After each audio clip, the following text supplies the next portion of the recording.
Ladies and gentlemen, welcome back to the A-Gap Podcast.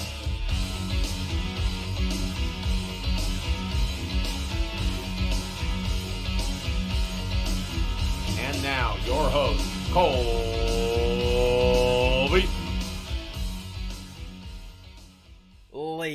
and gentlemen, welcome back to the A Gap podcast. We are here with you. It is a beautiful Tuesday. It is May 31st, the last day in May until summer, I think, officially begins tomorrow, as well as Pride Month. So happy almost Pride Month, gentlemen. We'll talk probably a little bit more about that next week. Try and get some garb for you guys. But hello, after the edge of a wonderful holiday weekend. How are you, boys? What's going on?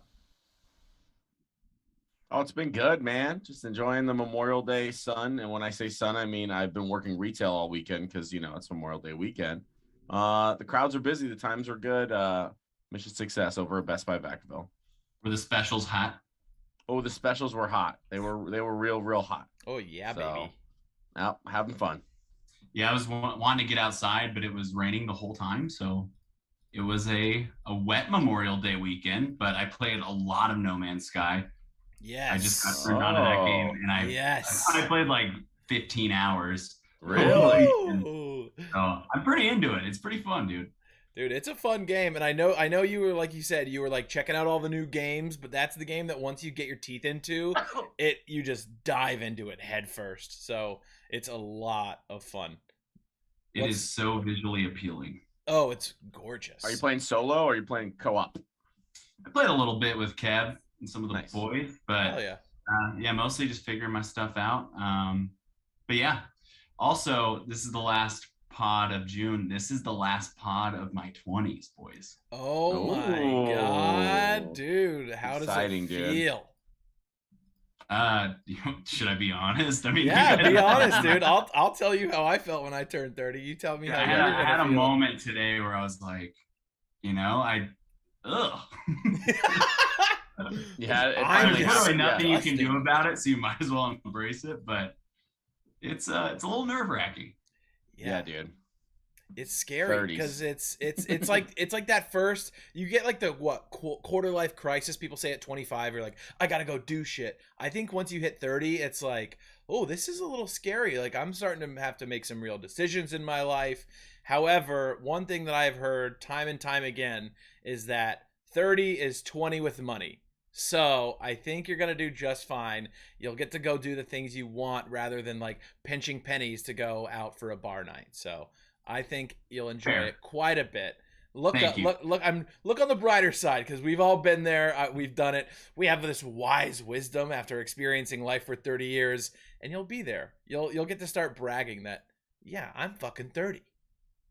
I'm going to get on your guys' level. Yeah. Yeah, exactly. Yeah, join us wise elders on the other side of over the hill. You're gonna start going to bed a little bit earlier. You're definitely not gonna drink as much because that's a tough choice. Cheers to that, I guess. Cheers to that. Yeah. Salud.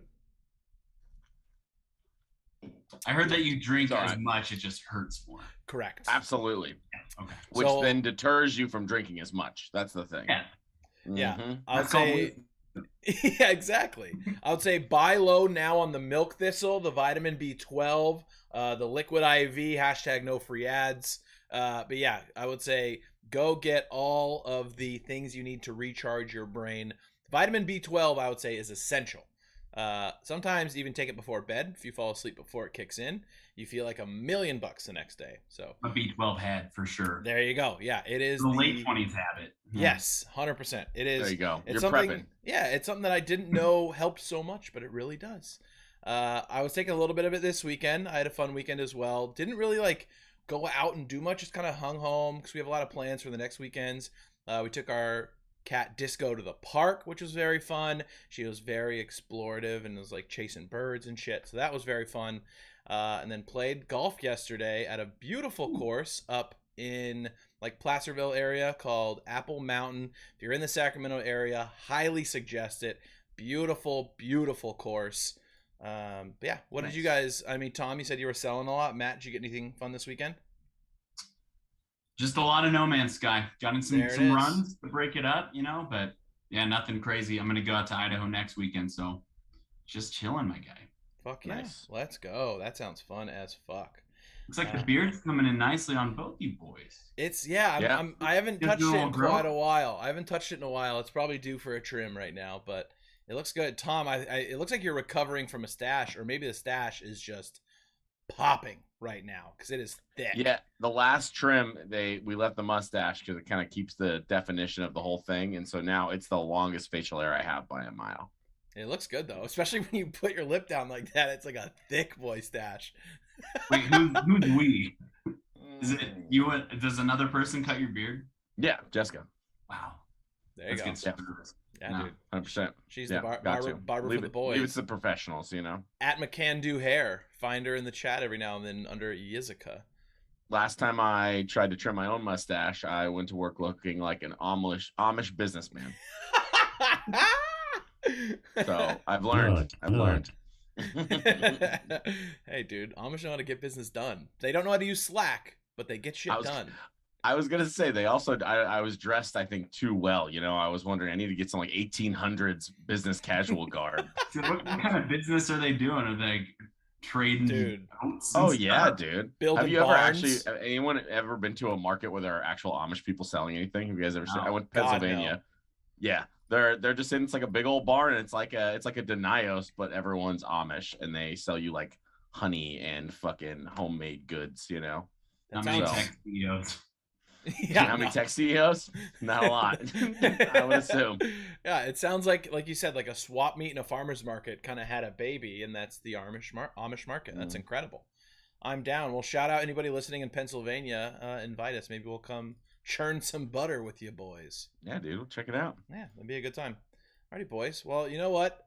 John will be joining us later. He's not here currently, so we're going to hold off on the Warriors talk. Obviously, congratulations to the Warriors for making the finals. We're going to be chatting all about that later in the show when John joins us. However, I'm going to take this opportunity to be a little selfish and talk maybe a little bit about some Formula One. Talk about some cars, baby. Ooh. That was kind of a quiet car revving sound. Yeah. I was about to do one. I didn't realize you had one on deck. I got that thing. I got that motherfucking thing on me, baby. Let's go. So this weekend was the Monaco Grand Prix, which is every year is a big staple. It's a beautiful Grand Prix. It's like where it all started, quote unquote. However, it's kind of doesn't age very well. Like the cars are too good now, and they literally have the slowest corner in Formula One in Monaco. So the cars have to be like custom built for this weekend. So it's always kind of a toss-up on who's going to do well. Typically, it's the top teams. So, for example, this weekend, Sergio Perez, a.k.a. Checo Perez, the Red Bull driver, ended up winning the Monaco Grand Prix. We all love Checo. He's fucking incredible. He's an absolute animal. But he typically takes second to Max Verstappen. For example, like 2 weeks ago in Barcelona, he specifically got told you need to let Max pass you, and he was faster. So it was kind of it's like, oh man, like we love Checo, but he's kind of getting fucked over here. But watching when did that happen? So that happened because Max is kind of like the number one driver. He was the world champion last year. So Red Bull wants him to do the best. They want him to position better than Checo, and they're on the same team. So it's like, hey, we need Max to get more points than you. Max is doing the championship run. He needs to get ahead of you. So Checo has to kind of pull to the side, let Max pass, and they just kind of play the Cal Naughton Jr. rule. Yep, exactly. Yeah. They got to shake and bake, right? Exactly. Hurricane Camille said, Mexicans stay stealing jobs. Also says, Vamos, Checo. We love Checo in this house. He's fucking awesome. If you guys have ever watched Drive to Survive, he's incredible. So he ended up winning, which was great. However, Ferrari they put on an absolute masterclass on how to lose. They were 1-2 coming out of qualifying on Saturday, and so there was a lot of drama. It started raining like right at the start. Oh, no. So they kind of like fully reset the race, which is kind of unheard of. Usually they'll race in the rain, but they said, everyone stop. We're going to delay the race. Put on your proper tires. There's a lot of drama. Red Bull didn't have tires on, quote unquote, at the right time, according to Ferrari. But basically what ended up happening is Ferrari brought in their number one driver, Charles Leclerc, or Charles Leclerc, as he's called in the European countries, and basically ended up getting fucked because he put on his his intermediate tires too early, and then they called him in again. It was kind of weird.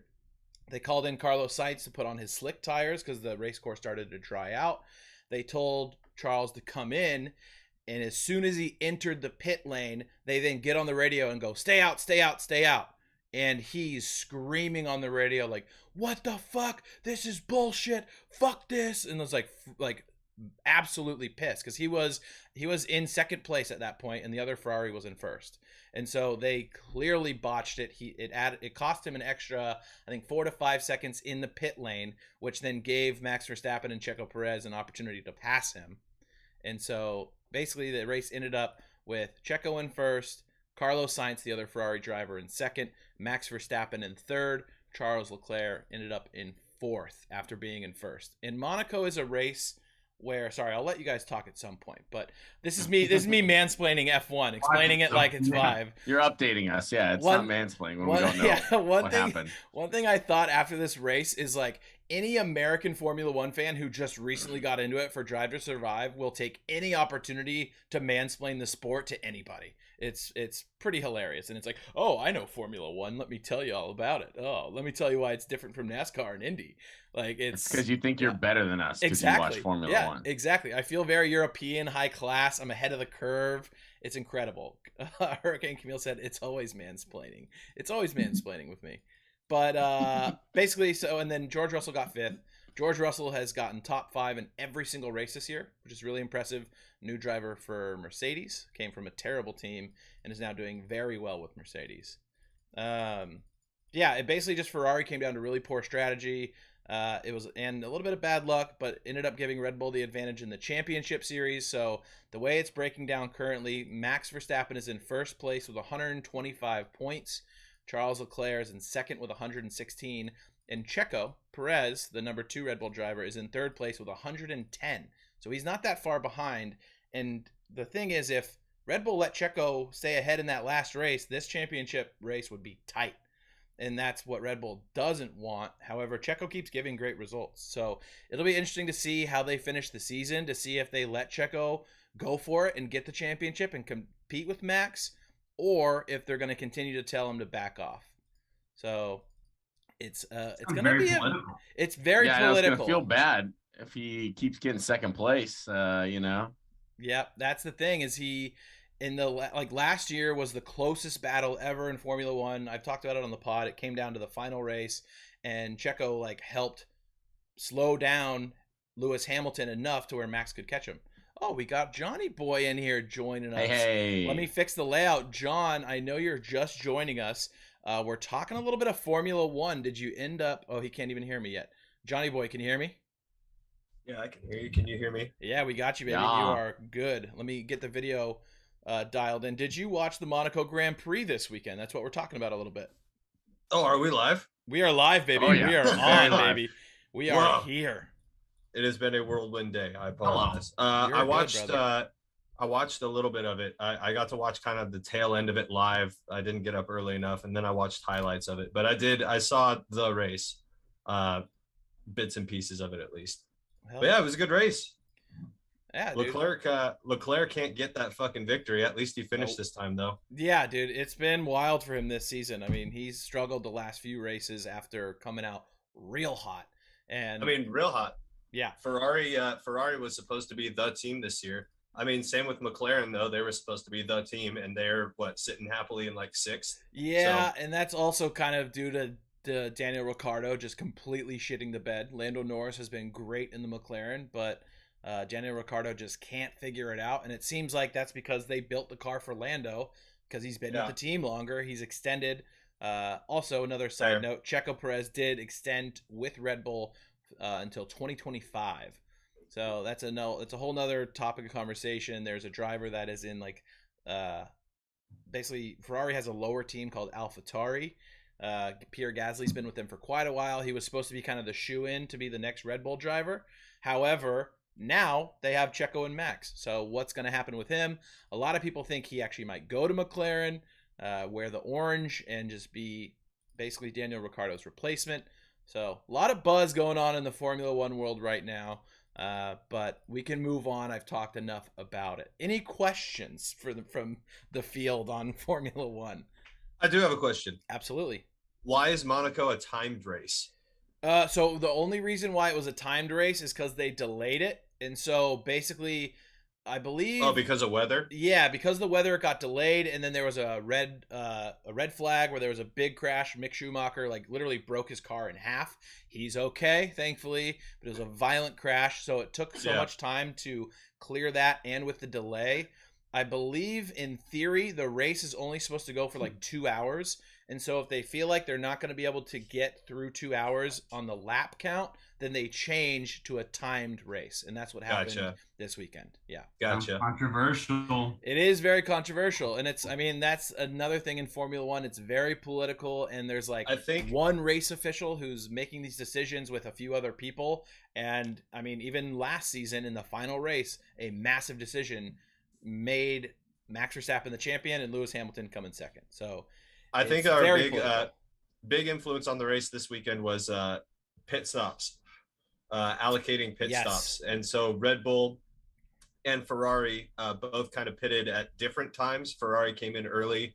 Red Bull did a back-to-back pit stop to get everybody on I think it was on the medium tires. And when they came out, they were able to basically just slot in at first and second between, who was it? Carlos Sainz. Yep. And so it was just good pitting by Red Bull. It was good strategy by the team. And Monaco, baby. It's a great race. It's a great race. And it was, typically it's a boring race because a lot of people say you win Monaco on Saturday. Where you qualify is where you finish because it's so tight. It's really hard to pass. With the weather and the pit stops, there was so much drama. So it was a masterclass Monaco, as I think some of the commentators were saying. So it was a lot of fun. So yeah. Once again, boys, get into F1. Now's the time. It's getting bigger and bigger. It's a fucking blast. But it's entertaining. What's the barrier to entry like for a guy like me, middle of the season, doesn't know where to start? So the good thing about the season is it runs all the way until November. So you got plenty of time to get in now. Mm-hmm. I would say start with Drive to Survive. It'll teach you a bit about each racer, kind of the drama they have together, what teams they're on, where they end up switching. And if you wanted to just watch last season, you could. But I would say watch them all. It's very easy to binge, 30-minute episodes. Check out Drive to Survive. And it kind of, as an entry-level fan, teaches you enough about the sport that if you start watching it on a week-to-week basis, you learn more and more. So I've heard Europeans don't like it as much because it's basic, elementary, but that's exactly what I would want. I guess that's what I'm saying. It's an international football documentary, and they're like, "This is Tom Brady." He's, we know. Well, it's Drive to Survive is definitely. It's geared towards Americans. They're trying to grow the brand. Netflix is trying to bring in the old American fan base to start boost. They're on ESPN now, so they're getting some primetime hours. Yeah, they're definitely pushing it. They pushed the Miami Grand Prix real hard in America. SportsCenter was covering it the whole time, and then Monaco shortly after that. That was another one that they pushed quite a bit. I was seeing commercials for. So it is around. Connor McCant in the chat, maybe that sounds familiar, said, "Where's that Connor guy? He was fucking sick. Major tight butthole vibes from him." I don't know. I think he might be in the chat today. Just a hunch. Just a hunch. But he was great, and we will definitely be having him back, I'm sure. Yeah, absolutely. Soon. He sounded great too. Yeah, he sounded really good last week. Weekend before, maybe he was taking a dive in the Mediterranean in Monaco. But he did a lot better last week. But, all right, now that we have the full squad here, we have proper representation from all teams involved. Real quick. Yes. Oh, please, yes. I'll give a quick update. I don't know if anyone's watching. John, you're watching the Habs game, right? No, yeah. I am currently at my desk. I normally put myself in front of the TV. I might actually move right now midstream. You might catch me doing a mid move because actually I'm gonna go turn that game on right now. First period's over, 3-2 Colorado. What the fuck? I'm going to turn that game on. 5 goals in the first period. What a match! Let's go. So one thing I can say just real quick for people that are watching this, I just want to set the stage right now. You're watching Nathan McKinnon for the Avs and Connor McDavid for Edmonton. And essentially what we're getting right now is like 80s era fucking Larry Bird and Magic Johnson. Like these two dudes are great. They are going to be great. They are the next generation of the NHL. They're already top tier talents. And I mean, everybody is so stoked that they finally get this chance to meet. This is such a hyped up series right now. And the fact that it's 3-2 in the first already spells out just great things. I saw there was a bet today that I don't know if it was a parlay or something like that, but it was like plus 400 for McKinnon and McDavid both get 2 points at least today. Wow. I was like, plus 400, that's a sure thing. They're going to be all over the ice. It's time. So I'm stoked that it's turning out the way it is. But again, this is like for non-hockey fans, like this is going to be some fucking great hockey. And I mean, two of the best. So tune in. Let's go. I'm hyped now. Let's go. He's got a cold sody pop. He's moving the computer. He's moving the computer, and fuck it. Let's get into you want to get into the hockey hour? Because you got me fucking hyped right now. I figured before we hop into Dubs, we got some good stuff going on. We got a lot of good shit going on. You don't have to move that. And it's like you would think the finals would be the lead, but there's just so much good stuff going on. And we didn't even talk about the Champions League final. My God. No, we won't even talk about that. We won't even touch that. Real Madrid, baby. Real Madrid, congrats. Once again, yeah, you guys are fucking champions all the time. I will say, as John gets settled in before the hockey hour, I felt so European watching Monaco qualifying and the Champions League in the same day. I was like posted on the couch. I was like, oh, it's a holiday weekend. This is incredible. I felt like a chin-up European man. An American holiday weekend watching European sports. It was fantastic. Yeah, it was absolutely great. So, all right, 3-2. Colby still think he's better than us watching European sports? Yes, maybe. Colby is better. I didn't miss anything. It's the beautiful game. NBA series haven't been great. Fair. The Giants have sucked. Fair. True. So I get it. Formula One's tight and competitive. We got two teams. You've been watching European sports. Exactly, dude. I'm American sports suck, so I'm watching hockey and soccer. Or not hockey, excuse me. I'm watching Formula One and soccer. And hockey's a Canadian sport, for the love of God. I mean, it's an American league, but let's be honest. Not a lot of Americans in the league. So, all right, John, hockey hour. You ready? You ready to get into it, baby? Yeah, dude, I can dive into some hockey for you. Can I ask a question of John to start off hockey hour? I suppose. Are the Rangers a wagon, John? Is it time to hop on board with the fucking New York Rangers? Are they good again? I mean, this is we're talking about NHL. Just Mount Rushmore there, as far as like OG teams, teams that have been out of the playoffs for a while. That are, by the way, they were the reason that they are kind of back in it. I got the lowdown from Paul, my father-in-law, who's a diehard hockey fan, pays attention to the league way more than I do.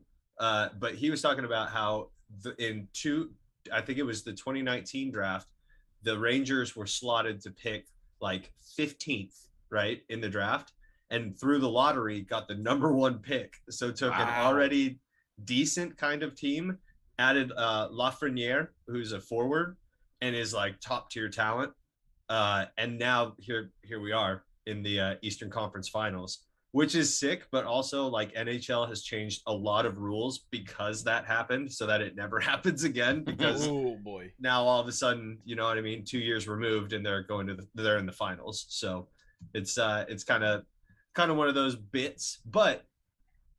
I mean, like I said, Mount Rushmore team, man. You'd love to see them back into the finals. It's good for the sport, right? It'll bring eyes to the game. And they're going against Tampa Bay, for God's sake, who's going for the three-peat, which is fucking crazy. They're going for 3 Stanley Cups in a row. But I mean, my team doesn't even have 1. So I mean, it's crazy. It's a crazy time for hockey. It's awesome. Are we all rooting against Tampa Bay? Is that, John, do I need to hate them? I'm not rooting for Tampa. I want Edmonton to win. And out of there, I'm gonna go with New York. Yeah, I gotta root against Tampa Bay for this one. But it's the three-peat. It's so sick. It's like, I don't know.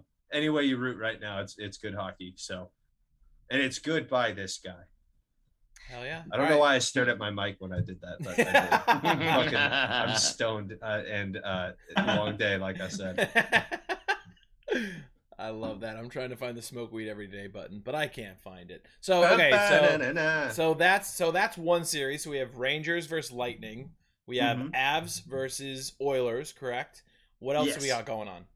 That's it. We're in the finals, baby. Oh, that's it. Let's go. Western, Eastern. Oh, my Canes are out, dude. My Raising Canes are gone. So they got absolutely embarrassed on their home ice last night. It was an embarrassing show.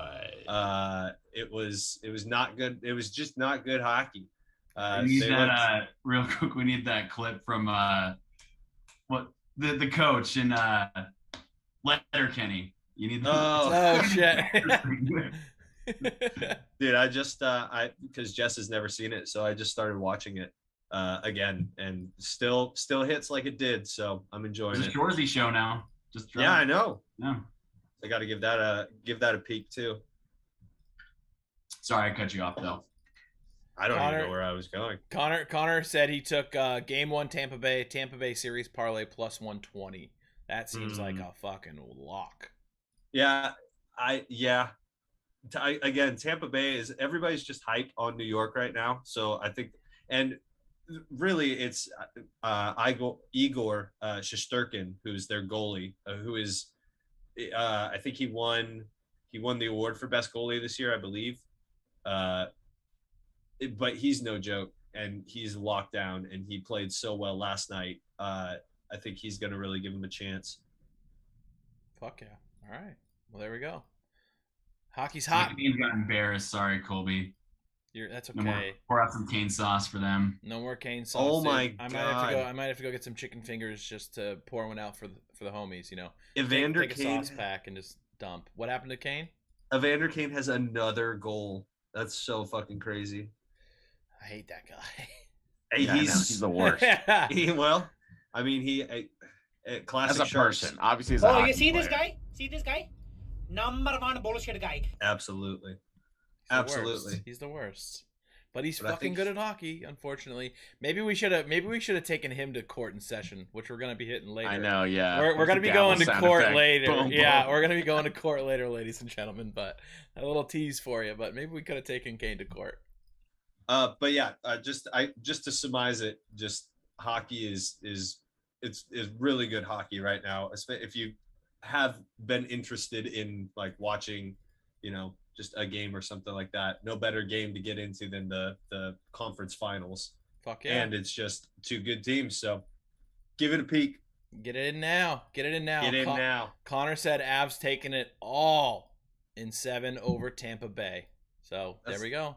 Not a bad take. There we go. Not a bad take. Well, let's do this. Speaking of taking it in 7, the Celtics beat the Heat in Game 7. They will be advancing to the NBA Finals. The stage is set. It's San Francisco versus Boston. 2 arguably greatest sports cities in sports over the last probably 5 to 10 years. So I'm just going to open the field. Dubs versus Celtics. We've talked a lot about these two teams individually. Now they're playing each other. So I just want to ask, what matchups are you guys most excited to see in this series? I think a lot of it has to do with Clay. Is Clay going to play at, pre-injury levels?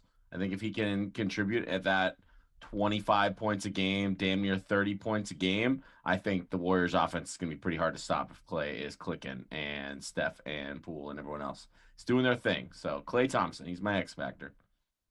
Yeah, the Boston defense hasn't seen an offense like Golden State, not in these playoffs. And I think it does ride a lot on, like Tom said, of some kind of consistency out of Clay. He's obviously been very streaky over the past 2 series. And Game 6 Clay always comes to play, though. But we would like more consistency. The playoffs will be easier if he does that. But again, we've got a bunch of role players in Jordan Poole, obviously now leading that second team, who's going to hopefully have some big games. And I don't know that they have necessarily an answer for him on the second team. And then it's Steph Curry. I mean, the guy is just greatness. So I anticipate it's going to be hard fought. Connor actually had the take in the chat with Warriors in 6, and I think that's going to be my take, is going to be Warriors in 6. As a fan, how are the nerves?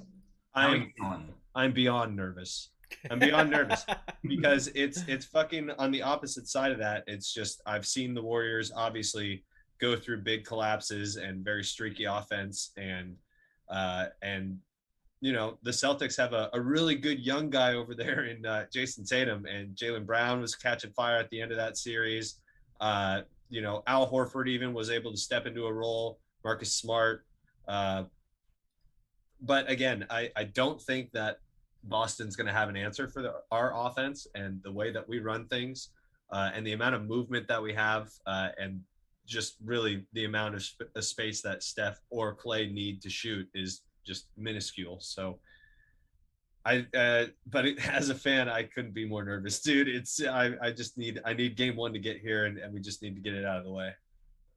Yeah, it's going to be an interesting series. I mean, you guys talked a lot about offense, and one thing I was thinking is it really does seem like this series might be a little bit more about defense than offense, really. I mean, these are two of the best defensive teams in the league, which the Warriors, once, as we've talked about, I think either last week or the week before, don't really get a lot of credit on the defensive side of the ball, whereas the Celtics have been revered as this defensive team.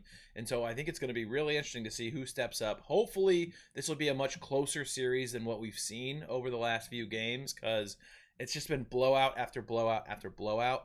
So I'm hoping that this can be a little bit more like the Bucks-Celtics series, where it was closer, defensive, maybe a little bit lower scoring.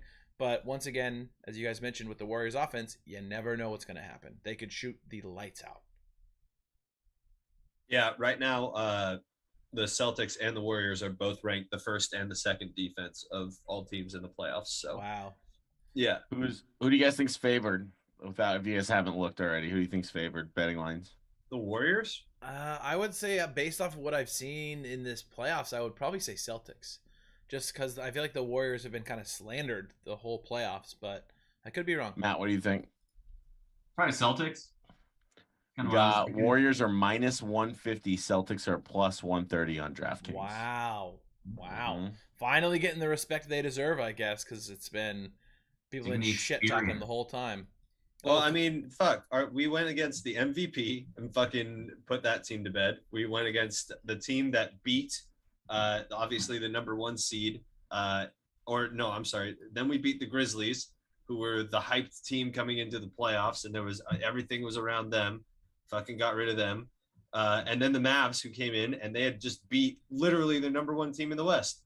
Fucking 4-1'd them. Got rid of the old gentleman's sweep. We're going to do an exercise here, and I'm going to tell you about how the Denver Nuggets were missing 2 of their 3 best players, how Ja Morant was hurt, and also how the Suns were never that good because they couldn't even handle the fucking Pelicans. And so obviously the Mavs got swept by the Warriors. But you can play this exact same game with the Celtics, right? True. Everyone's like, oh, they went through the fucking gauntlet. They went through the fucking Nets, the Bucks.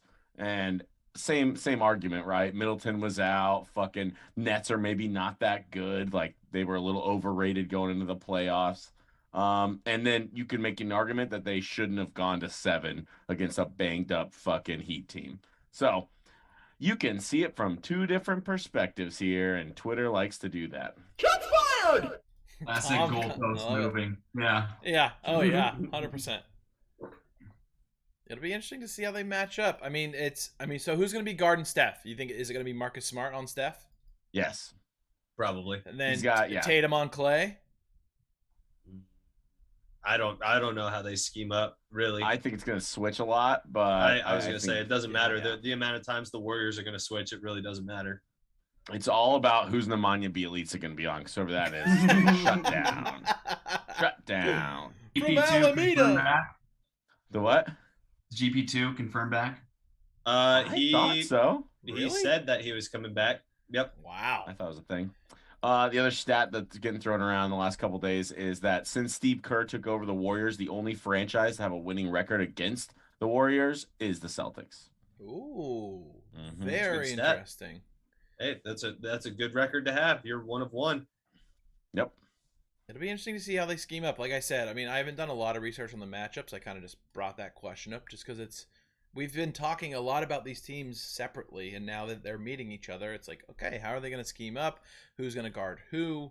How's it going to go? So, are we going to go back to small ball? Is Looney and Al Horford going to cancel each other out, and then they're going to go back to fucking Robert Williams and Draymond as the fives? And we're back to a small ball series? I don't know, because, I mean, Al Horford's kind of a big part of their offense, isn't he? He's like their facilitator, dude.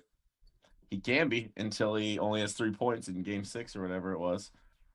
Nazem Kadri top shelved it on fucking 4. We possibly have GP2, Coach Iggy, and OPJ all coming back.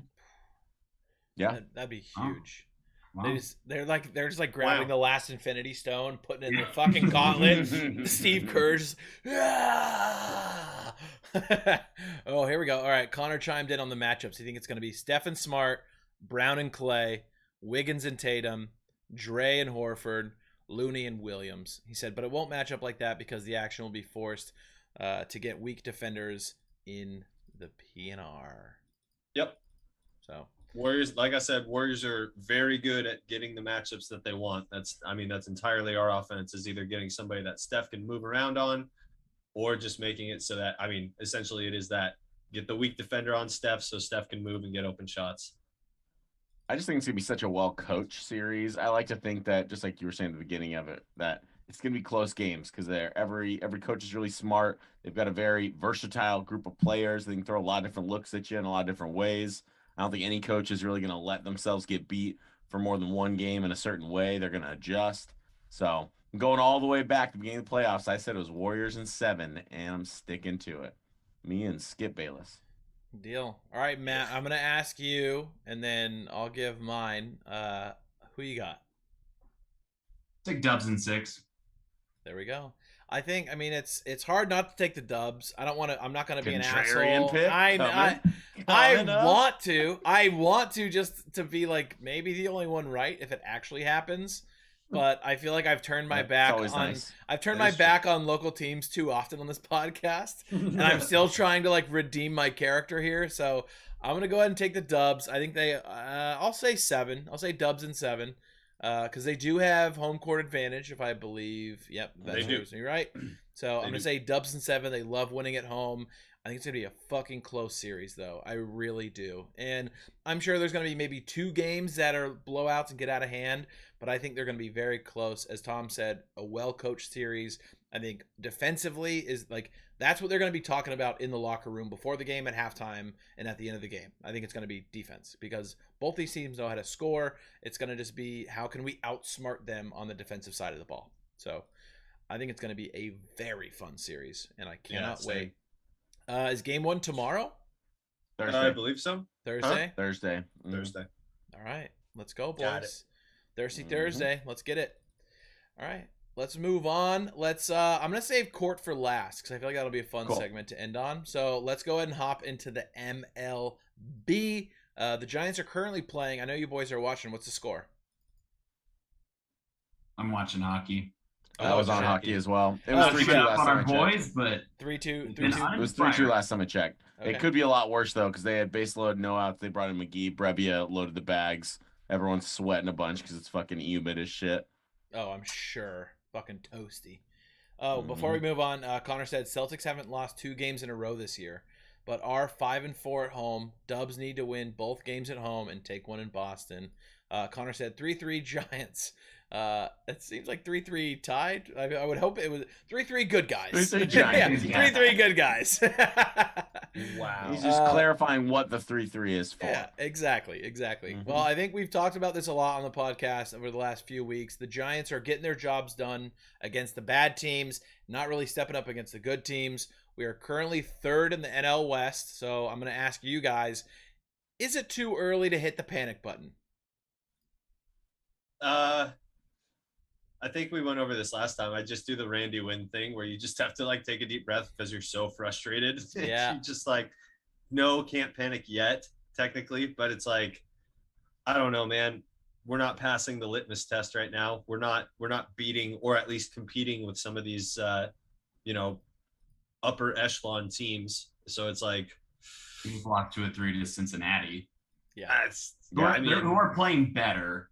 but they're still one of the worst teams in Major League Baseball. And yeah, I'm not going to hit the panic button. I'm hitting this is actually maybe worse. I'm hitting the maybe we're just not that good button. Oh boy.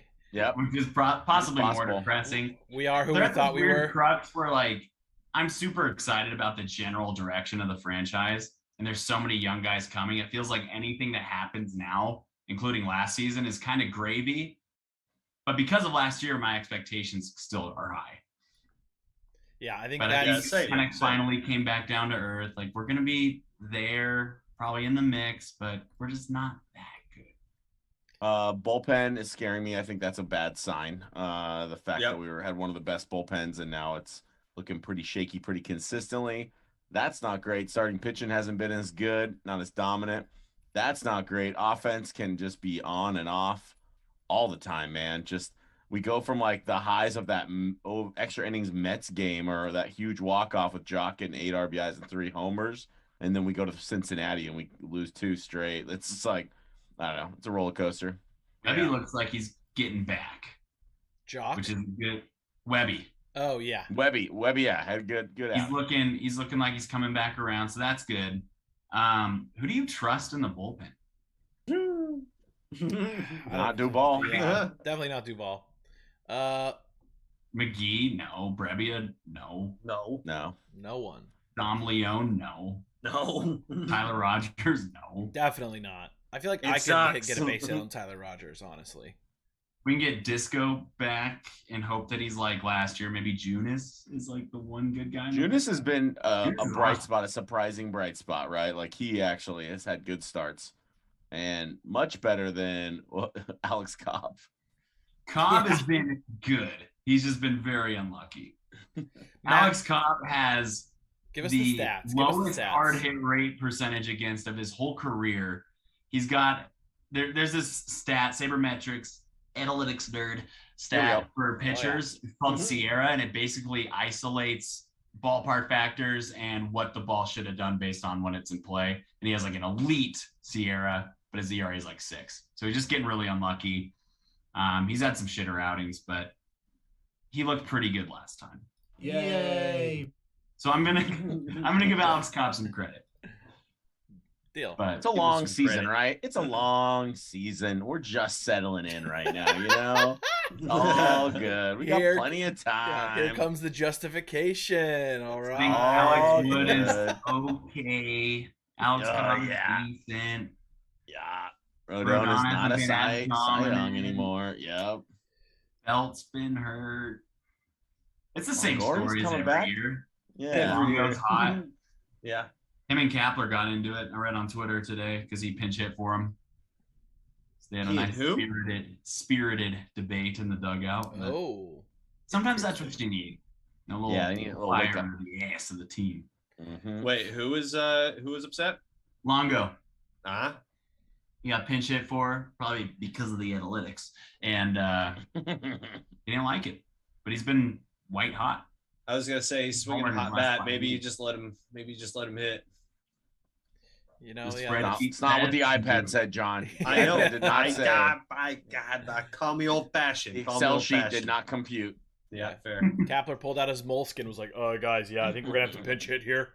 Connor's saying that there's gonna be 15 goals in the hockey game. They're nonstop scoring. Bro, it is crazy right now. Did Edmund get more? We're gonna pinch hit because of the matchup. Oh fuck. I have a question. Yeah, go for it. Are we gonna buy or sell?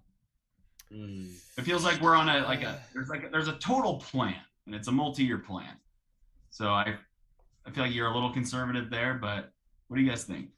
I don't think it's buy, but it's this is what every team says: buy young players. But buy get trade for young players. They're gonna stick around. Like we said that about Chris Bryant, but we got out of that. I still think they should be looking to add more ready talent. I don't think we need to go all the way down and say, let's get the youngest prospects we can. So I think we're closer. We're closer than 4 or 3 years down the line. I like to think. I think won 107 games last year. I feel like it's hard to sell what we have now, but it might be a good time to sell and then buy hard next year. next offseason, because if this is what we're going to get, if this is the product we have, third in the NL West, we're losing to the Padres, I think you sell this year and you buy and go hard next year. That's, I think Connor said, who could they even sell? I agree. We got a lot of old guys on our team. We could sell prospects. We could sell, kind of like what they did a few years ago when they got rid of like Sam Dyson. Yeah. And just traded a couple, like Will Smith, traded a couple old bullpen guys, got a few decent prospects back. Nothing big. I can see them doing a little bit of both. I don't think they're going to make a huge splash though. But maybe if you can dump off McGee, if he like pitches well, I don't know. Why not? Yeah, it feels like it's 6 goals for the Avs already. Holy shit! Like I said, we got a new goalie coming in. Second let's go. Taking the ball cap off. I love when you get an early goalie change in a playoff hockey game. It's it can go great, or they might score 12. You have no fucking this guy's clue. name is I think this is Mike Smith, and he's not the answer. He's been leaky all playoffs. Like against Colorado, the thing we were hoping here is that Connor McDavid, and he still has time, can go out there and put some offense up. But yeah. If I'm taking a goalie, am I taking Mike Smith or am I taking, what's his name, Igor? I know who I'm taking on paper at least. There you go. Not taking me a Mike Smith. No. Fucking A, dude. 6 goals and how much time's left in the second period? 12 minutes. Yikes, dude.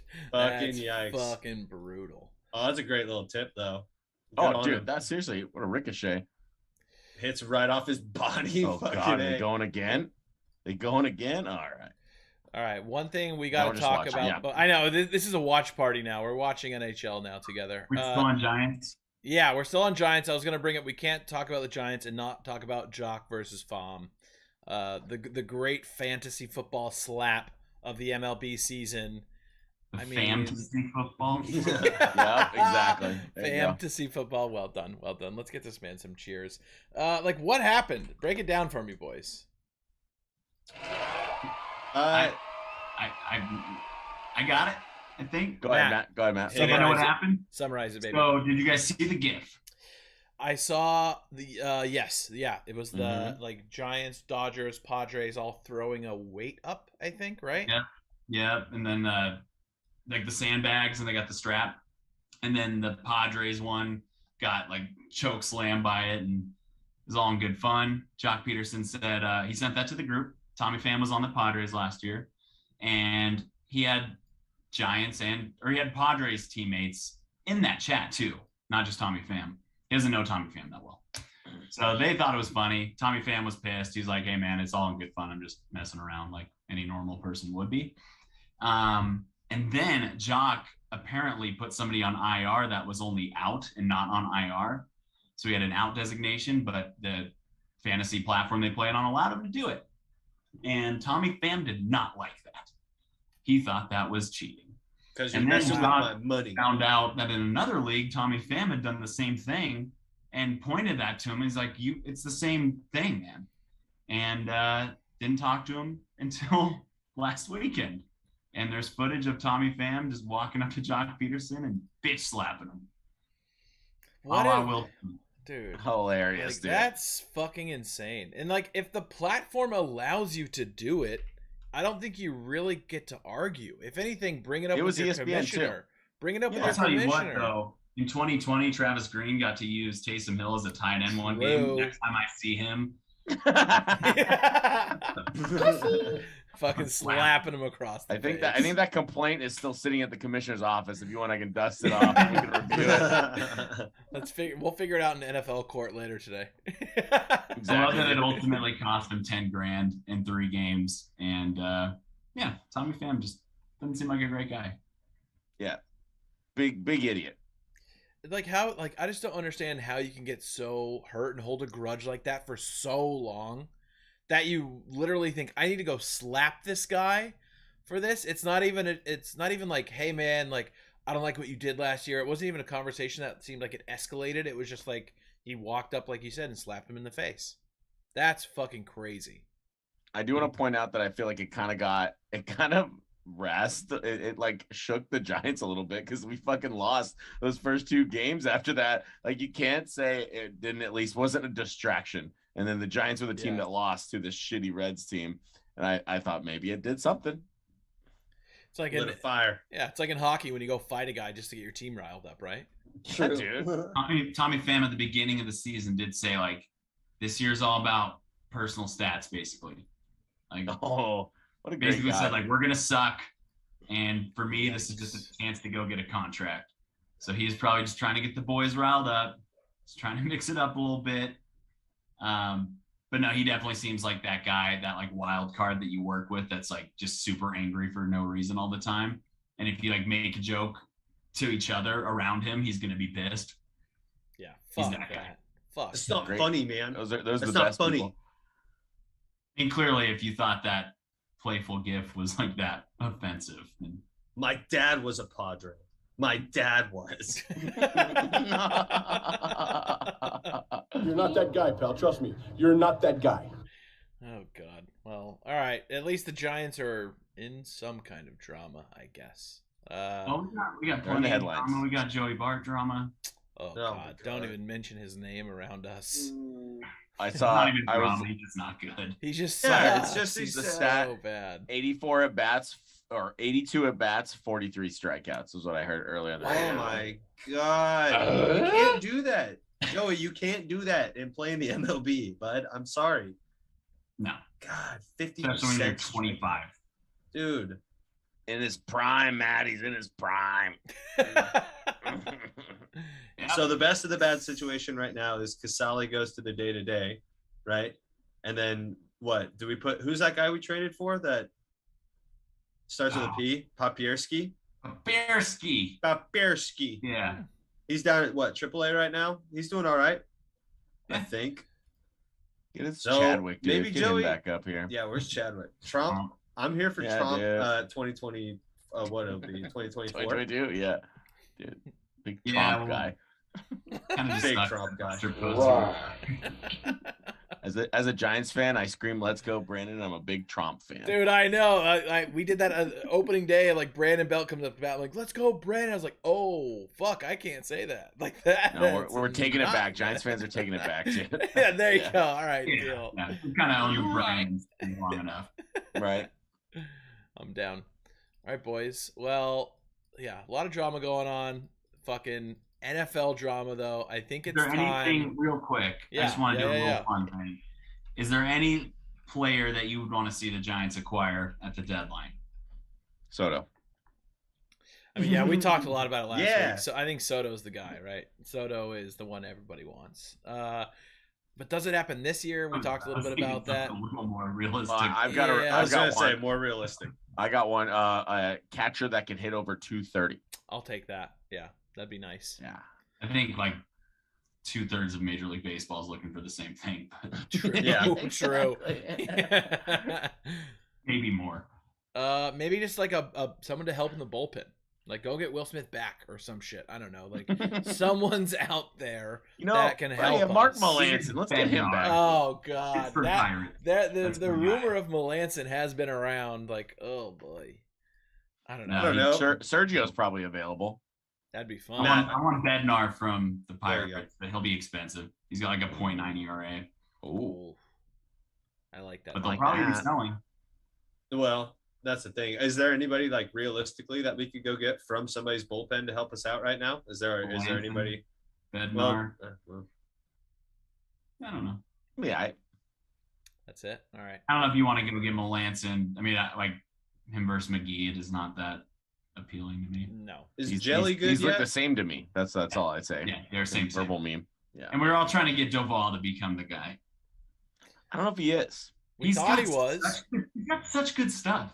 I don't know how he gets teed up so often when he's throwing 101 mile per hour cutters. He's got terrible control. He's a two-pitch guy. Yeah, exactly. He's a two-pitch guy, and I'm probably just going to go up there and look for the 100. I'm looking for the cutter. Yeah. And like Tom said, he's just not putting it where it needs to be. Leaves it over the plate, dude. Like fucking. I'd rather that guy throw it out of the strike zone every time. But it's different when there's like a guy with an electric arm. Like if he threw like 91, I'd be like, this guy needs to be off the team. Right. True. But because he's got such good stuff, I'm like, no, like I want this to work. Just locate your pitches, man. I'm right there with you because it's fucking. I mean, 101 with that kind of movement is that's filthy. Yeah. But you got to put it in the right spot. Still, you're in the MLB, kid.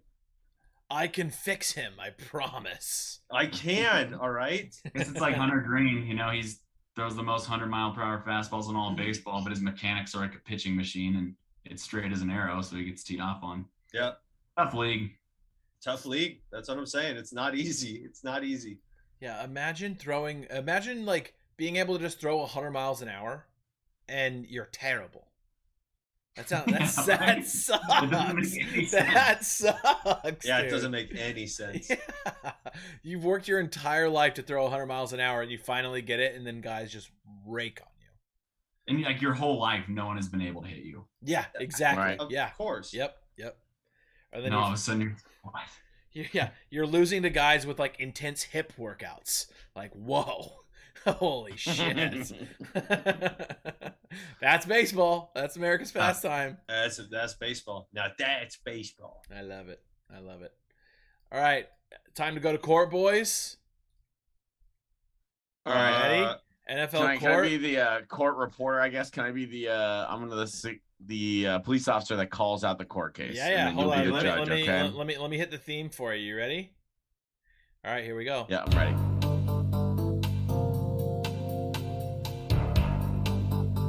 Oh shit.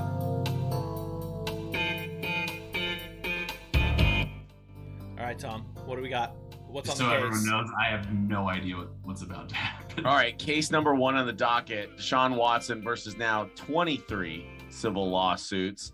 The news headline today, and I guess I do kind of want to put out, a trigger warning because we are discussing someone who was sexually assaulted. That's the accusation here. So keep that in mind as we discuss this.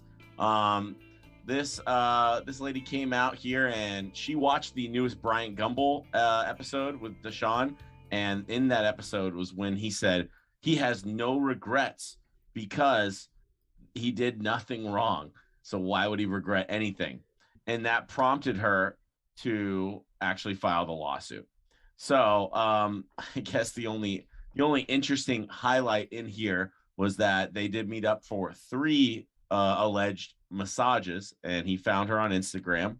And there was one point where he said, "Don't go afraid to go inside," discussing his butt. Oh, yikes! Yeah, so that's my one takeaway from this one. But yeah, not a great look for Cleveland. We've discussed this before. More women are now coming out, and he's the highest paid quarterback in the NFL.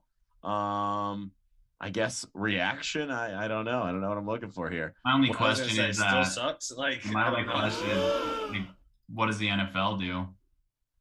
How long do they suspend? Is it a year? I don't know. I feel like they literally like anything less than a year, people are going to be pretty pissed.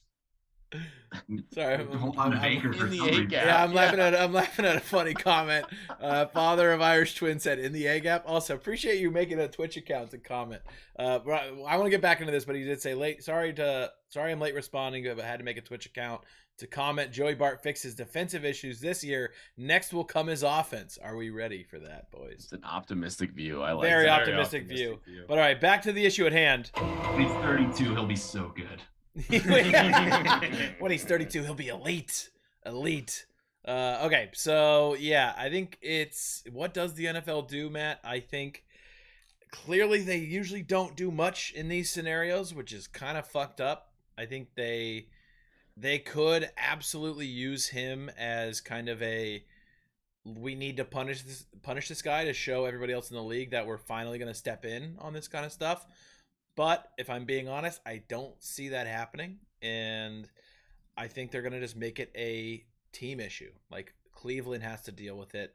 They're going to wait for all the settlement. I know. I think it's going to be – I don't think they're going to step in. Do you think they're going to do anything drastic or no? I just think they suspended Zeke for 6 games for something that had 0 evidence. True. So it seems like they kind of get all over the place. In fact, they have to do at least a year, I would think. I don't know. can't imagine him playing this season with all this hanging over his head. Like the Browns, like people on Sunday are going to be talking about, oh, Deshaun Watson throwing a touchdown pass. Fucking like, I don't know, it just seems so out of touch if we just roll through the season with it just pretending like it doesn't exist. Feels wrong. It's crazy to me that he can still like sign contracts and was a free agent, and like, did he collect a signing bonus when he signed that contract immediately? It's guaranteed. Fully guaranteed. That's fucking insane. It's the best deal any quarterback's ever got. History to be fully guaranteed. It's fucking insane. It goes to this, yeah. It's shocking, dude. It is. You can get why these women are coming back out. They're like, no, this is fucked up. And I think there's actually a couple things in here where all these women, after watching how the NFL has reacted or the lack thereof of action, they're doubling down. Like, this is fucked. We're going all the way in. As they should, right? I mean, as they're right. They feel like they were abused, and it sounds like from all the evidence, many of them were put in an extremely uncomfortable situation and were abused. And it's really fucked up that he can continue to like make money, go get a job. It's crazy that I think the league probably should have stepped in way earlier and suspended him and saying, okay, when you finally, I guess, do end up signing a contract eventually, then you are suspended. Because I feel like he should have been suspended for like a year as a free agent and then a year of playing time at least. Well, Baker Mayfield might be quarterbacking a pretty good squad this year. I was going to say, True. If anyone even likes him. There's also weird shit about, I don't know. There's like Jadeveon Clowney's like, oh, I'm staying on the Browns because Deshaun's the quarterback.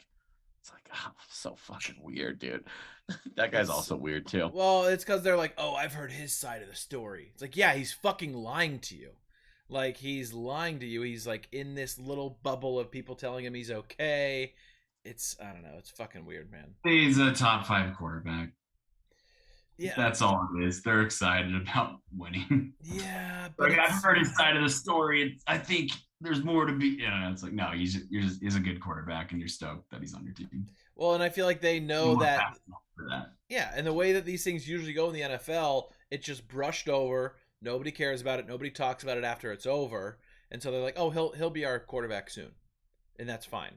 It's like there's no accountability. Him, it was like a funeral when it was like, like if all that was aside, you just got a top 5 quarterback in a franchise-changing sign and trade. Instead, they're kind of like, oh, here's Deshaun Watson. Oh. We got this guy. Before you guys ask any questions, we're going to keep it all to football. We can talk about strategy, but nothing else. Like, yeah, okay. It's just fucking weird. What do you think, guys? How do you think these court cases are going to end? How is this? Do you think is this? Are we looking at settlement? Are we looking at? Is there actually going to be a trial or any sort of thing? Any predictions on how this is going to end? No clue. But I think he's going to get suspended for the whole season. Right. I would say that anything less than that is not a good look on the NFL. He should. Yeah, exactly. Is we're the jury here. Is he participating in OTAs and like is he in their camp? 100% in the building. Wow. And he did like somebody gave him number 4, and he like while that person was at the podium came up and gave him like his gift. It's like a watch or something. Like while the other guy was on camera, like, see? I'm a good guy. What a performative piece of shit, dude. I hate this guy now. Yeah. I hate him now, dude. I know, dude. I mean, I've hated him for a while, but it's like, fucking A, man. Like, it's... Why hasn't the NFL stepped in yet? They're the last couple weeks, they've been interviewing him. I know that they're doing their investigation, like, right now. Okay. So they're yet to hand down punishment. I don't think they really have to do anything till before training camp, but they're going to do something. Yeah. And if the public pressure is enough, I bet they'll do a full season. 2 weeks ago, I would have said maybe like 6 to 8 games. But there's a reason Baker Mayfield is still kind of sitting tight. There's a reason they don't want to let him go, try to trade him. There's a reason that his year 1 salary is like $1 million or $2 million or something crazy. Oh, is it really? Yeah, they like purposely in his contract, year 1 is like $1 or $2 million maybe. I wonder if they got some inside knowledge. Also, the Browns have the first 6 games of their season are very easy, and then they start playing the real teams after that. That's the other one. Yeah. Really interesting. Mm-hmm. Father of Irish Twin said the gift situation was the most try-hard, quote, look how good of a guy I am move. Yeah. 100%. Yeah. It's hard to be on his side. It's really you're doing a presser. tough. Let me choose now as the time for out. me to give you your gift. Oh, whoops, there's cameras. Oh, whoops. Man. Unlimited. Who knew there would be all this media in this media room? Crazy. Yeah, so his base salary is $1,035,000. Wow. And then the next a couple of years after that, it's like 30 mil. Yeah. Wow. That's fucking for that. Weird, man. The Browns love your $230 million contract, where year 1 is $1 million. Yeah. Wouldn't it not be shocking if this turns into like the biggest dumpster fire of a fucking media thing, and then we're gonna look back a couple years from now and be like, you know what, Brown's gonna Brown. They signed the dude. They could. That was it. It's like Baker going like, what if that playoff game Baker won was the last time this fucking franchise is in the playoffs for another fucking 15 years? Because you can't, moves like this can curse a franchise. Yeah. Moves like this can make people like not want to be on your side, and if everything goes wrong, everyone's gonna say, well, you signed that guy.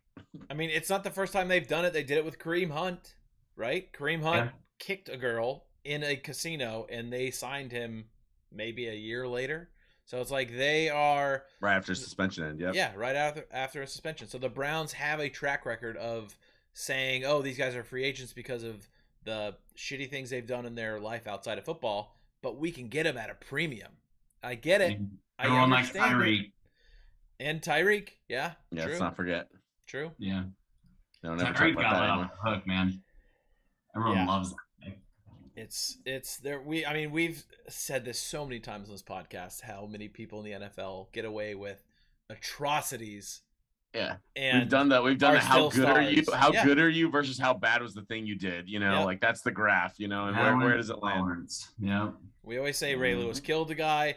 Peyton Manning sexually assaulted people in college. Dante Stallworth killed a guy. Yeah, Dante Stallworth killed a guy. There are multiple people. But then you have the fall guys. You have fucking Aaron Hernandez, who mentally insane, CTE, etc., murdered people. Like, there are fall guys who are like, oh, these were the bad guys, and they got in trouble. Michael Vick is maybe like a better example. Aaron Hernandez killed a lot. That is true. Yeah. All right, that's fair. Yeah, Michael Vick's probably better. I mean, he killed guy, but yeah, dogs. No. Yeah, sad. So yeah, I don't know. It's weird how the NFL will like completely block some people out for being bad people, and then some people get a second chance and a third chance and a fourth chance. And then some people like Zeke got himself into a bad situation, but they had zero evidence to suspend him for 6 games, and they were just like, 6 games. So they need to kind of figure it out, like how they handle these things, because they can't just like one-off everything because they do a bad job. Like, how do they not have like an internal affairs department that just kind of shows up, sits you down, and is like, all right, hey, this is your career path. This is what you did. This is where you're going to go. I'm sure they do. How many sacks you had? It's called arbitration court, and we never hear anything that happens in it. We're gonna get that's gonna be relevant. Only had 2 sacks, so that's more games. Yeah, every couple sacks you get gives you more games back. Fucking A. Father of Irish Twin said Josh Gordon got screwed with the weed sitch, but the Browns basically kept him forever. Very true. He also had some other issues as well. He was doing like cocaine and drinking a fuck ton. He had a addiction issue. But yeah, 100% he got screwed over. It was weed that they pinned him with. So it's just nuts. And once again, the Browns gonna Brown. We'll see. Browns gonna Brown. Dude. The new above all. Yeah, it's fucking wild. Like if you were a Browns fan, I mean, at this point, like fuck Deshaun Watson, but you've been waiting so long to be good. They're a pretty loyal fan base, and you thought maybe if this kind of went away, like you were allowed to be excited again, and now there's just like this cloud hanging over your team. Yep. When you have like probably the best roster you've had in ever. Yeah, probably. I mean, easily. Yeah. So that sucks. Yeah, it's a bummer. All right, Tom, I'm hitting the theme music. Hit us with the next case. All right, case 2 on the docket today. We have Gruden versus the NFL. A judge in Nevada allowed former Las Vegas Raiders coach John Gruden's lawsuit against the NFL to proceed Wednesday, denying separate motions by the league to dismiss the case or force it into arbitration.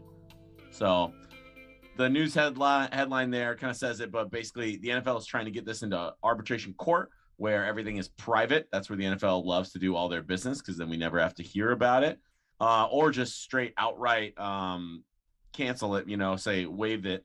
I don't know the court term here. But the interesting thing was normally a judge will take into consideration these arguments, even take 5-10 minutes or longer in their chambers and come back out and say denied or accepted. But the judge did not take any time at all. She shot down both of the NFL's requests just without even thinking. So that's how bad the argument was from the NFL about why this shouldn't be a court case in the first place or why it's not a valid court case. So it's getting spicy. It's getting interesting. Will any of this ever be in the light of day? Who knows? The argument from what I understand here is that John Gruden, all of these emails he said some terrible, atrocious shit that we all have gone over on this podcast before, that the Raiders owner was aware of all these things before he hired them. But the NFL, John Gruden is saying that the NFL leaked the emails to media to basically force the hand of the Raiders owner to fire him. So basically he found out about it. Davis found out about it, but he wasn't going to do anything about it. And then the NFL leaked these emails to media outlets. So it basically forced Davis's hand to fire John Gruden to get the outcome that the NFL wanted. So that is what the base of the lawsuit is about. That makes sense. I mean, I wouldn't have expected Mark Davis to do anything about that. I mean, right? Not like he doesn't look good for him, but I wouldn't think he would. Like, he's friends with John Gruden, and he brought him back to be his coach. So yeah, it does feel like Gruden maybe has an argument that there was some sort of conspiring to get him out. One thing I do know is that we will get his side of the story. Right? Oh, absolutely. Yeah. That will be very public. Once his lawyer says it's all green lights, he's going to be fucking out there talking about it. So, and that's what I think is going to be interesting, because the whole story it's got a lot of layers. If it actually goes to trial and we can see these things in discovery, they can bring up whatever they want. It's like, that is the worst case scenario for the NFL, because all the other emails start digging out the Snyder stuff. 100%. Yeah. 100%. And I wonder if the NFL, with the whole Snyder stuff, which we were going to talk about, but there's not any real news on it, about Snyder trying to get ousted. I wonder if the NFL is trying to get rid of him before we even get to that point. They want Snyder to not be an active owner by the time this trial even starts, so then they can maybe save face somewhere in there. Yeah, I mean, I want to stay on the Gruden thing, but I got some stuff to say about the Snyder thing, but not much more on the Gruden thing. We know that this will continue, and it's probably going to take fucking years, because that's how any of these cases take. Yeah, I guess that's fair. It's going to take forever. But as Matt said, we'll hear about it from him. I'm sure Mark Davis will probably put out his own thing too. And I guarantee if we went through Mark Davis's email history, we'd see some weird fucking shit. Mm-hmm. So maybe he was protecting himself over his coach. So this is definitely John Gruden was the one who, I think it was right what happened to him, and he shouldn't be an NFL head coach if he says those things, feels that way. But I think it's more of now, he's taking everybody fucking with him. He is not gonna be the only one that goes down on this fucking sword. Well, and they're all coming with me. He's probably gonna be like the informant, right? Like, he's gonna say, "Oh, he said this, I said this, he said that." He's gonna bring, like you said, everyone down. Super with him interesting, and just which honestly, like, that could be fucking sick. Like, if Johnson blow this shit up. If he's like, fuck it, let's just oust everybody in the NFL. Call him out on their bigotry and say he's a dick, he's homophobic, he's racist, boom, boom, and like they just start dropping like flies. That could be, honestly, maybe the best thing to happen to the NFL in a long time. Yeah, I mean, I don't want to say they fucked with the wrong guy, because obviously he deserved to be fired, but he is definitely that guy that's not just gonna like tuck his tail between his legs and go down. Like, he will probably have a podcast at some point. He will probably do a lot of talking. He'll probably write a book. Like, John Gruden loves publicity. And so I could see, I mean, who knows, but eventually maybe the whole power structure dynamic and changes in the NFL, and maybe ownership gets more diverse. and all those dominoes start to fall. So that'd be pretty cool. Maybe we force every team to have a board of directors rather than one fucking president, CEO, god of an NFL team to decide, you know? It'd be incredible. Maybe that board you make sure represents the community that team serves to better represent them and all these things, you know. I mean, so all these companies have boards of directors that can remove their CEOs at any time. So that's exactly why a football team doesn't. Yeah. Makes sense. Burn it to the fucking ground. John Gruden might be the anti-hero. Like you said, I don't want to fucking root for the guy, but maybe he's the anti-hero we need to burn down the fucking white patriarchy of the NFL. Take him to the fucking ground. That'd be incredible. All right. Do we want to talk on the Snyder thing before we move on to the next case or no? Yeah, if you got something about it, Colby, let's talk. I was just gonna say, last I heard, I saw a quote from Goodell where somebody asked him hey, are the owners going to take a majority vote, and basically outs him as an owner? And Goodell basically said, not that I've heard of, and it's not going to happen. So once again, obviously talking about what we were just talking about, I don't think that's very fucking true. We'll see what happens. Does anybody know when that vote takes place or I was trying to research it. All the only headlines, all quiet on the Western Front right now, besides that article that came out a week ago, just saying that they're counting votes. So, of course, just like a lot of these matters, we're not going to know about it until there's something newsworthy to report or something that actually is given to any of the media. Yeah. Because all this stuff, as we know, the NFL does not like publicity until it is done, until something is ready to go, you know? Yep. So we won't know about it until it's over. Seems like there's enough smoke there to where at some point, Mr. Snyder, as he likes to be called, will be gone. Washington was a very proud franchise up until the 90s. They were one of the most winning franchises of all time. And his tenure has been a total shit show for the Shield. So I expect it at some point. I just don't. They probably have to do it tactfully and figure out the best way to do it without tarnishing the brand of the Shield. But I would imagine he'll be gone because they're making some pretty radical changes within that organization already with the name changes. As they should. The personnel as well. So I think it's coming. Fuck yeah. Well deserved. I think that guy fucking sucks. Yeah, I think we would all stand him being out of the league and just getting a complete rebrand. Oh my god, it'd be incredible. Just some sort of dramatic scene where he's they have to drag him out of a room or something. He's on the mic they've always been against me. They didn't know who I was. Oh my god. Roger Goodell's an android. Awful. No, it's already awful. I want to see the Batman fly. Jerry Jones controls Roger Goodell. Jerry Jones lended me some blood boys. They didn't even fucking work. All right, Tom, I'm hitting the music. Next case, hit us, baby. All right, case number 3 on the docket today. We're just giving you an update on the Brian Flores versus the NFL case. Not a whole lot new to report, just kind of the news. The news recently is that everyone is digging in. This is looking to be a multi-year trial, just like it always is with the NFL. They are once again trying to push it to arbitration court because it is the NFL says all of this is in the arbitration agreement that coaches sign. Basically, of course, there's something in the contracts that says if there's a dispute like this, it has to go through arbitration. Obviously, the lawyers for Flores and the other people that have joined the lawsuit disagree, and they think this is much bigger than that. So I guess nothing too new to report. Just know there's not even going to be a trial until next year. Looking at 2023 before anything even goes to trial, as the lawyers for Flores try to push for a trial and not a arbitration court behind closed doors. Another very, very interesting story that if it starts coming out and these lawyers get to do discovery and talk about all the evidence and all the stuff they want to bring out, once again, we could be finding out a lot of stuff that we didn't know. A lot going on with the Shield. A lot going on with the Shield, man. Dude. Integrity of the Shield. Big yikes, dude. As we've all kind of felt anyway, this is more just, it's like you see these headlines and you're like, it checks out. That's all. Every time I see it, it's like, yeah, it makes sense. Yeah. I've got one more. Oh, yeah, go for it. Miami Dolphins social media guy versus Twitter. Oh, what's this story, Matt?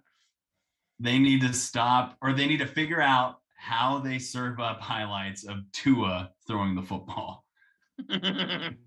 People are not liking it. All right, Matt's going to move to strike.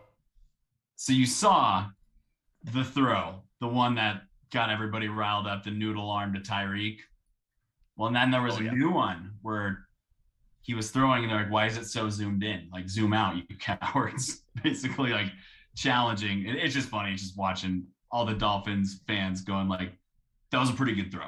Like, his delivery looks a little tighter. Looks like there's a little bit more zip this year. Just like we all do with our quarterbacks too. But of course. But yeah, Dolphin social media has got to figure out the best way to try to hype up Tua. Maybe they speed up the ball a little bit when he throws. Oh.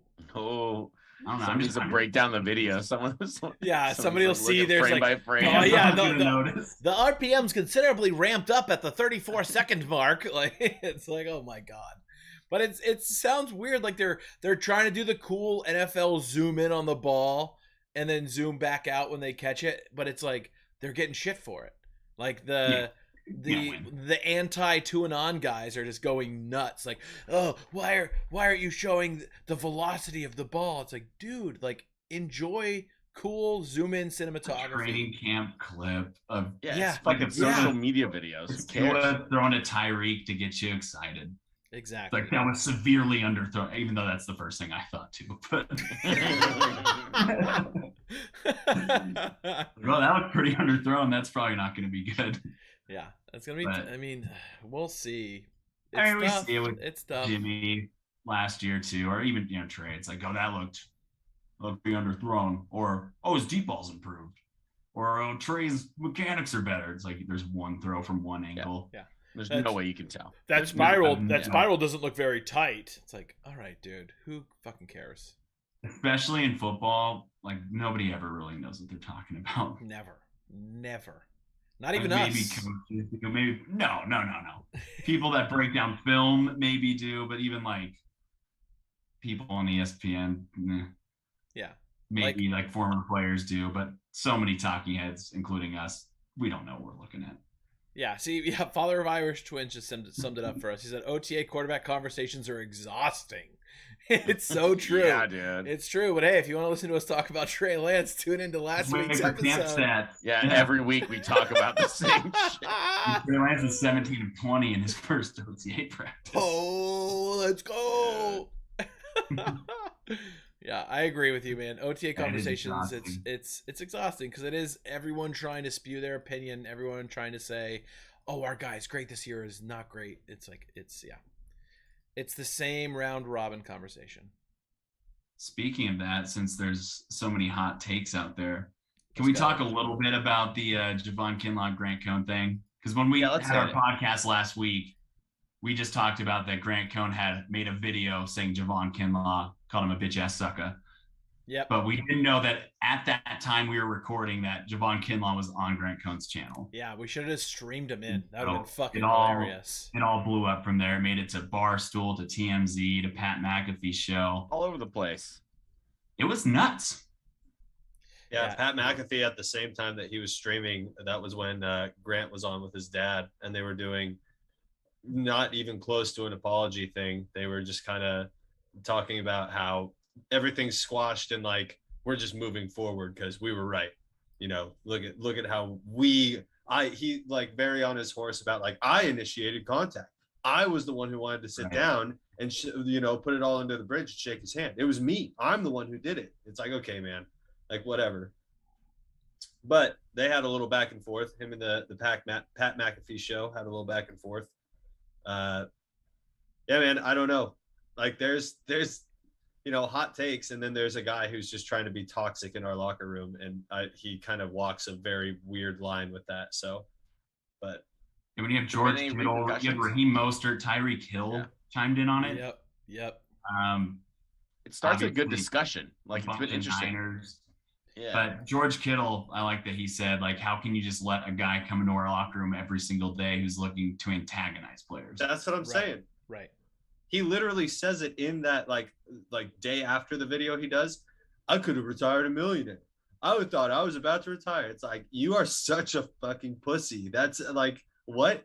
You're literally only in there to antagonize. As soon as somebody's in front of you, you cower. As soon as somebody comes on your show, you cower. But when nobody's in front of you, you'll sit there and you'll talk some real tough shit into that camera. But right. Oh, dude, you should have heard what they said today about McAfee. Oh God, I bet that was interesting. Father Virus Twin said I'm a cognac. I like some of Grant's content. I'm not like a Grant head, like I like that he puts out content. I like some of the guests he has on, but I get he's not an agreeable person at all, and he goes below the belt far too often. I will say that. And I think he came out of this whole thing looking kind of like a piece of shit. Yeah. So I will say Kinlaw that doesn't look good either.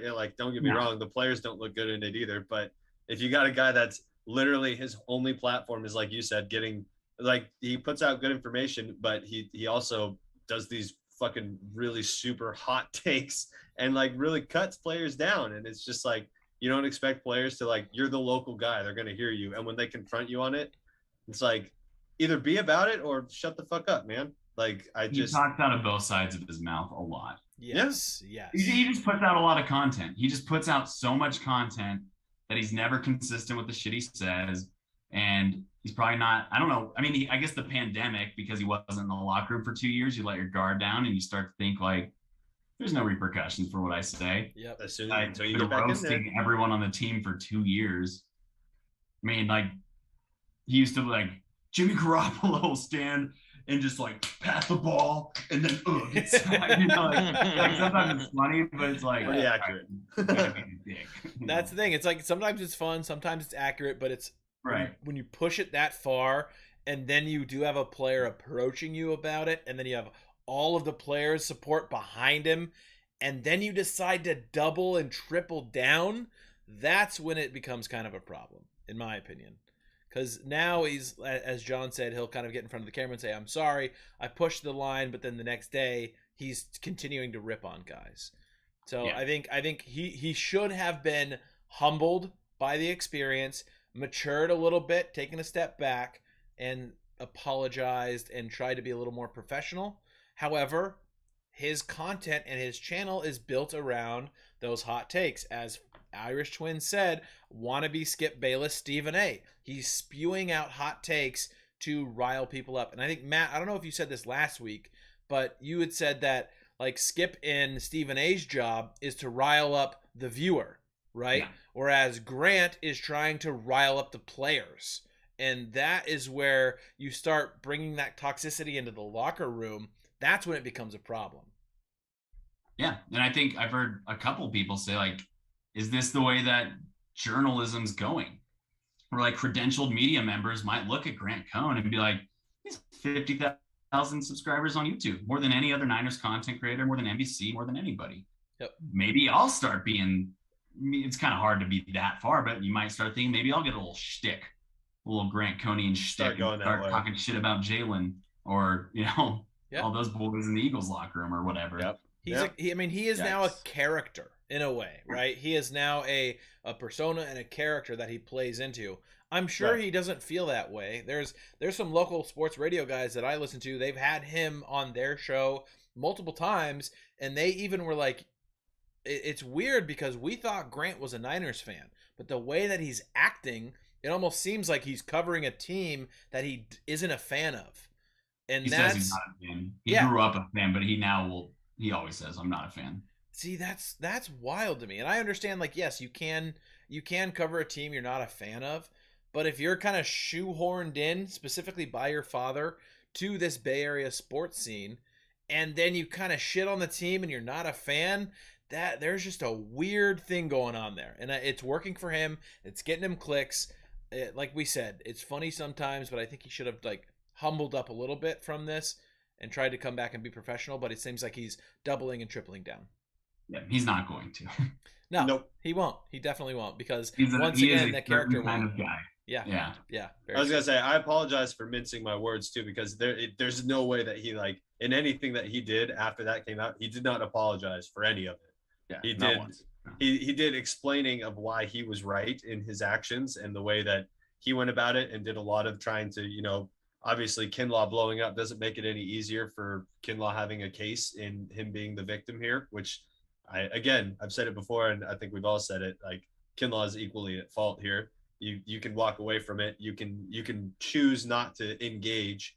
I also understand that like having to sit there and listen to a guy rip on you day in, day out and have some pretty not okay shit to say, and then all of a sudden is there in the locker room. I can understand wanting to maybe go say a couple words. So it was pent up, and you could tell that Javon Kinlaw felt like he was speaking for not just himself. Correct. Yeah, he's like, correct. Fuck this. I'm gonna be the one. I'm the one then. Fuck it.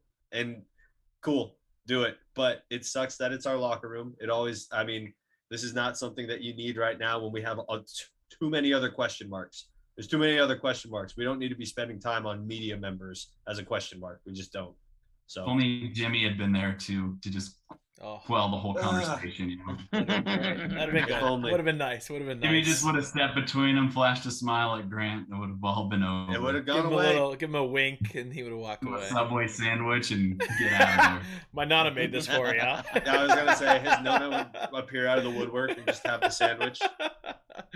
Oh shit! Irish Twin said, "Love the pod." By the way, guys, first time listening live. Hey, we're glad you're here. Thank you. Hey, we're glad having you, buddy. Hey, thank you for making the Twitch count. Thanks for joining us, bud. We really appreciate it. Well, yeah, we'll have to get you on. We keep talking about it. We're gonna let you guys call in at some point. Yeah.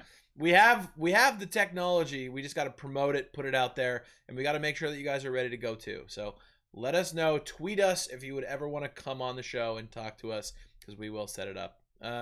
We would love it. I had the thing with Grant in this whole situation though is it's playing into his hand. Like it is now giving him, like, national news outlets are talking about him. So there are going to be guys, fans specifically, that have this similar mindset of, yeah, I like to hate on my team. I like to be kind of like, not salt of the earth, but I like to kind of be brash and troll my guys, and I'm going to check out his channel. So he's probably gained subscribers. Yes. Over too many pints with the boys. You'd be like, Kinlaw's got an 80-year-old knee, man. Like, we shouldn't have drafted him. Yep. But and we're it's not fun. Reporters. Exactly. But he puts it out to his platform and then makes it reality, as far as like, he pitches that narrative as far as like, no, fuck this guy. He's got, he's got glass knees. And like, he should have never been picked. And it's like, holy shit, guy. Like, that dude worked his entire life to get to where he was. And you just fucking, this guy's worthless. He didn't deserve to fucking get what he got. It's just like, easy now. Easy. So, yeah, like Matt had said, there's a stark difference between what some of these shotcasters do to get the viewer riled up. Whereas, we see greatness and then they're like, hot take of like, well, this guy's not very good. Like, Max Kellerman or, all those guys. Well, and this guy's just, there's one thing that like he does, which I can't stand, is he'll like put something out there. He's that guy. He'll like put something out there. People will react and be like, what? I wasn't saying anything by that. Like, he posted, all the tweet said was catches from 2020 to 2021. Juwan Jennings, 24 or whatever. Ray McLeod, 19. Because they signed Ray McLeod to an offseason contract. So the insinuation is, you paid a guy that has less catches than Juwan Jennings, but you're just going to leave it out there for the fans to interpret. And then if they say, like, you're saying that was a bad sign, you're like, no, I wasn't saying that. It's like, there was some sort of intent behind that. The implication, right? Yeah. He's a shit stir. Like, he just stirs the pot. You think there's going to be any repercussions? You think he's going to be allowed in the Niners locker room this season? Pretty sure I would like to see them just straight up act like he's not there when they ask a question. That's what I'm saying. Because he's going to have to be allowed in there. Like, I want to see Kyle Shanahan, like, addressing the reporters. Grant asks a question, and he just, like, looks like he's just still waiting for someone to ask a question. That'd be sad. Or can they just say next question? Just like, next question. And then they pick somebody else? That's good. I think I would not doubt that the team does something like that, because you see the support, not even by the Niners, but by NFL players that came out for Kinlaw. They're going to have some kind of pact to not talk to him. And that's another thing, is usually these guys that are spewing these takes aren't in the locker room once again. And so the fact that he is there causes that toxicity. And I bet John Lynch already didn't like Grant. Yep. But then he facilitates this conversation between Grant and Kinlaw, hoping it goes away. Yeah. And then it just keeps going. So he probably feels a little bit burned by him too. Oh yeah. And then I already didn't like him, but now it's like, all right, dude. And Kinlaw even said, he's like, yeah, I shook hands for the organization. Like, him and I still are not cool. Like, I shook my hands for the Niners, saying like, all right, fine, cool, here we go. But they're not cool. So there's going to be, I think, an overwhelming support for Kinlaw and just the Niners team in general to not interact with them. Irish Twins said, I'd pay so much money for a Cone v. Kinlaw PvP boxing match, though. Oh my God. Down. I'm so like down. Every NFL player would pay for that, dude. They'd be so down. It would just be the Rough and Rowdy Canseco fight. It would be. Yeah. Cone goes down, dude. Yeah, Cone would bet a shit ton on Kinlaw and just crumple. Irish Twins also said Marshawn answers for every Grant Cone question. Yeah. I'm here so I don't get fined. I'm here so I don't get fined. Yeah, it's probably what it's going to be, I would say. Alrighty. It's going to be very interesting. And I think was it entertaining? Yes, but it was kind of like a two wrongs don't make a right situation where neither guy really came out looking great. Obviously, there was a lot more support, I think, for Kinlaw, backed by players, coaches, etc. But it was kind of just like two wrongs don't make a right. Let's just squash the beef and see what happens. Some of the stuff Kinlaw said, though, was pretty funny. Pretty funny. Very funny. Absolutely. Very funny. And it's both of them say funny stuff, and it's like we can sit here and like rile them up and have a good time with it, but also it's like, come on, guys, like we're adults. Let's not just like try and clickbait each other all the time. Same fucking team. Yeah, same team. Well, I've always wondered what the player. I mean, you always knew the players probably didn't like him, but I mean, I'm sure a lot of those players have fantasized about popping him in the face a couple times. Oh yeah, he has a very punchable face. I will say, very punchable face. So, yes, he does. It'll be interesting to see how the season goes. All right, gents. That's all the sports I had for today. I will say, any takebacks, any grievances, any other random sports you want to bring up? Eagles OTAs started today. Oh, okay. How did the last team to start OTAs? Did you get? We're not even gonna do 11 on 11. Did you get any zoom in Jalen Hurts throws or no? No, well, they did show him throwing the ball, but they didn't show where it went, just to show off his fucking sick ass sunglasses fit, dude. The guy's got some great sunglasses style, so that got me hyped. I don't need to watch one clip to make me decide if he's gonna be good or bad. As soon as at least we know he's got a good arm. Yeah, I've seen it. Father Reichman said Kinlaw claiming to have bigger balls was amazing. That was very amazing. I don't have any takebacks or grievances, but I'm gonna give some flowers. I'm gonna give flowers to all the ladies that take care of, this is a little personal, but all the ladies that take care of the birth control in your families and in your relationships. Kudos to you. You girls are fucking incredible. It fucks with your body. There's a lot of crazy shit you have to go through to do it. So I'm giving flowers to all the women out there. Just all women in general. Way to go. Keep being you. You're fucking beasts. You endure a lot more than men. So putting that out there. Fair point. All right. Agreed. All right, boys. Well then, with that being said, the new feminist podcast of the A-Gap podcast, we're going to close it down for the week, but we appreciate you all being here. Thank you guys very much. And as always, we will see you all next Tuesday. Follow us on all the socials. Maybe Monday. Yeah, we might have a new schedule change. So hop on Twitter, check it out. We may be back on Monday. So instead of see you next Tuesday, it might be see you Monday. So like I said, hop on Twitter, check it out, and we'll see you guys soon. Love you. Bye. Bye.